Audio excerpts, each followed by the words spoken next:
Hello students, how are you today? I hope that very good. Estaré explicando guía número 1 y guía número 2 del área de ciencias naturales. Listo, chicos. Entonces, vamos a terminar con el último tema del primer periodo académico, que es sobre la evolución humana. Para esto tenemos que entender un término importante que es homínido.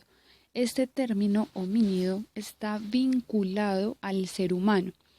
Este término se utiliza para nombrar al ejemplar que pertenece al orden de los primates superiores que tienen al ser humano. Recuerden que la especie del ser humano es Homo sapiens sapiens como la única especie sobreviviente.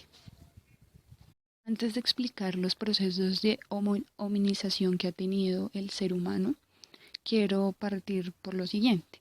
Yo sé que muchos de ustedes han visto esta estructura o digamos que este diagrama que representa al chimpancé, cómo se ha venido transformando en ser humano. Pero resulta que esta idea es falsa y es errónea. ¿Por qué? Porque la evolución humana no parte de manera lineal. Como lo podemos ver acá, este es un cladograma, un árbol filogenético, donde la evolución de los seres humanos, como lo vemos acá, se presenta de manera ramificada. Es decir, que a partir de este cladograma hay diferentes ramas que sustentan esa evolución. Es decir, que esta idea de que la evolución humana es lineal es falsa.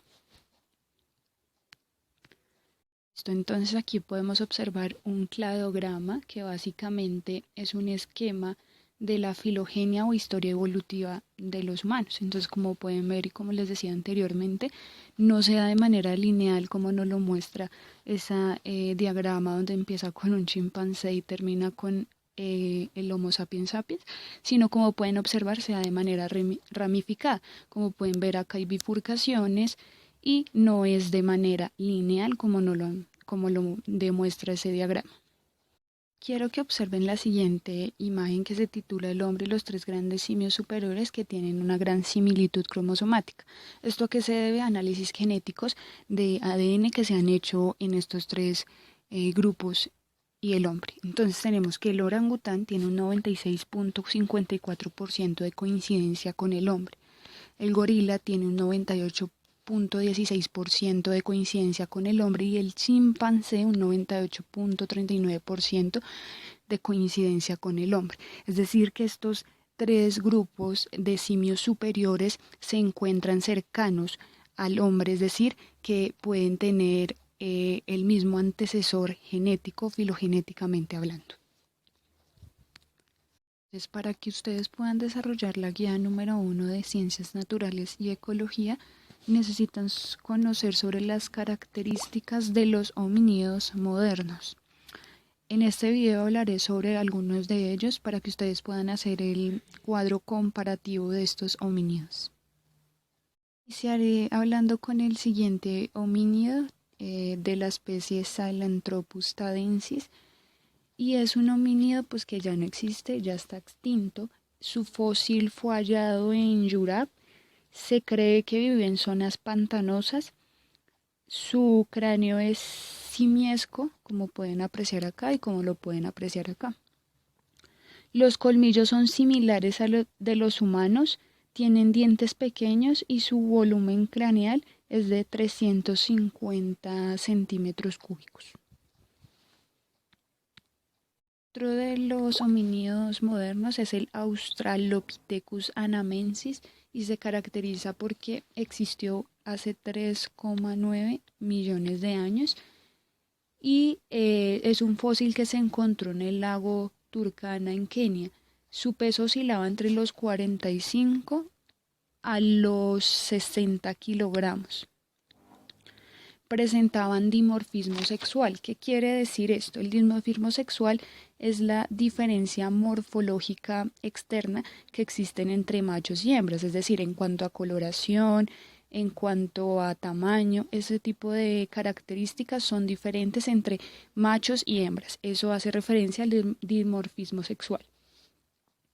Sus muelas poseían gruesos esmaltes, lo que hace pensar que se alimentaban de alimentos duros, Vivió en un ambiente forestal y caminaba erguido. Tenemos al Australopithecus africanus, que vivió hace 2,3 millones de años. Caminaba de forma bípeda, aunque tenía actividad bórea todavía. Su peso oscilaba entre los 33 kilogramos a los 67 kilogramos. Su capacidad craneal era de 480 centímetros cúbicos a 520 centímetros cúbicos. La cara es más corta y presenta menor prognactismo. Prognactismo es esta parte. Y sus piezas dentales no difieren de las del ser humano actual. Tenemos al Homo erectus, que vivió entre 1,2 millones de años y 50.000 años antes del presente. Sus yacimientos se encontraron en China, y junto a estos yacimientos, donde se encontró pues su fósil, encontraron cuchillos, yunques, martillos y puntas. También se cree que usaba el fuego para cocinar. Su capacidad craneal es de 750 centímetros cúbicos a 1.300 centímetros cúbicos. Tenemos al Homo floresiensis, que tiene entre 38.000 y 13.000 años de antigüedad. Se caracterizó por el pequeño tamaño de su cuerpo y de su cerebro, como lo podemos apreciar en estas imágenes. Se cree que fue contemporáneo con el Homo sapiens sapiens, es decir, que vivieron en la misma época, y su volumen craneal es de 380 centímetros cúbicos. Tenemos al Homo sapiens, que se originó en algún lugar de África hace alrededor de 150.000 años. Tiene una anatomía igual a la nuestra y una gran capacidad cerebral de 1.350 centímetros cúbicos. Y mantiene un notorio dimorfismo sexual. ¿Qué quiere decir eso? Que pues tanto hembras como machos van a ser diferentes físicamente. Finalmente, ¿para qué sirvió esa evolución humana? ¿Cuáles fueron esas características que adquirimos nosotros a través de todo ese trasegar histórico y evolutivo? Pues una de ellas es la bipedestación. ¿En qué consiste esto? En mantener la postura erecta sobre los miembros inferiores, es decir, sobre los pies, que permitió esto pues liberar los brazos para que estos pudiesen fabricar herramientas, y también favoreció el crecimiento de la capacidad cerebral. También tenemos la neotenia, que consiste en la conservación del estado juvenil del organismo adulto en comparación con su ancestro u organismo cercanamente emparentado. Tenemos la cefalización, que permitió pues el aumento de ese tamaño craneal, desarrollo de la corteza cerebral, es decir, el desarrollo del pensamiento, autoconciencia para la fabricación de herramientas. Tenemos la dentición, que pues permitió una disminución de caninos, una mandíbula parabólica, y finalmente el desarrollo del lenguaje, que fue importante y útil para la cohesión pues social, y también nos dejó una estructura importante, que es la laringe en posición baja, lo que impide respirar y tragar al tiempo. Por eso es que muchas veces las personas digamos que se atoran porque no pueden hacer estos dos procesos juntos. Entonces, con esta explicación pues ya pueden realizar la guía número 1 de Ciencias Naturales y Ecología, porque la guía 2 es únicamente de repaso. Entonces, esta guía la pueden realizar también con los apuntes que ya teníamos de clase. Entonces, a partir de ahora estaré hablando sobre, o explicando mejor, la guía número 1 de prequímica, ya que la guía número 2 es únicamente de repaso y son temas que vimos en clase. Entonces, uno de los puntos consiste en hacer una tabla periódica a gran escala. Sé que muchos lograron terminarla en el salón de clase. Si ya lo hicieron, bien. Si no la pudieron hacer, lo pueden hacer en en Paint o en Excel, como quieran hacerlo, pero la idea es que intenten hacer ese primer punto. Recuerden que es en inglés esa tabla periódica a gran escala y ahí están las indicaciones o lo que debe tener la tabla como tal. Tenemos una tabla periódica. Recuerden que la tabla periódica de los elementos está ordenada de acuerdo a su número atómico y ese número atómico pues se refiere al número de protones que tiene cada uno de los elementos. Entonces, ¿qué vamos a encontrar? Tenemos estos grupitos de acá o estos elementos que son o hacen parte de los elementos metálicos. Tenemos estos de acá que hacen parte de los elementos no metálicos. Y tenemos estos de acá que hacen parte o son los metaloides.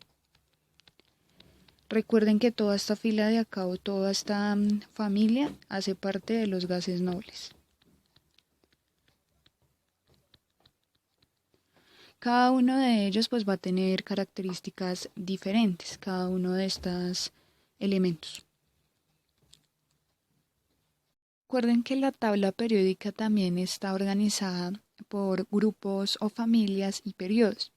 Entonces, los grupos vienen siendo estos que se encuentran acá, son 18 grupos y son los que están en columnas, es decir, de manera vertical.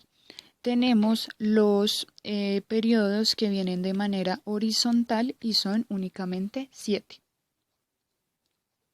Listo. Finalmente, para elaborar el punto número 1, ustedes únicamente tienen que cerciorarse de la información que aparece en la leyenda de cada una de las tablas periódicas, en donde se encuentra el símbolo, el nombre, el peso atómico y toda esa información necesaria para conocer un elemento y que lo hace diferente a los otros elementos que se encuentran en la tabla periódica.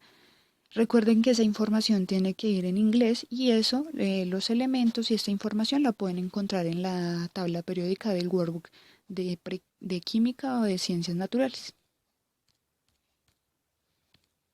Espero que este video haya servido para la resolución de dudas e inquietudes que surgieron de la realización de la guía número 1 y guía número 2 de ciencias naturales y ecología y de prequímica. Igual si tienen cualquier inquietud me la comunican mediante plataforma.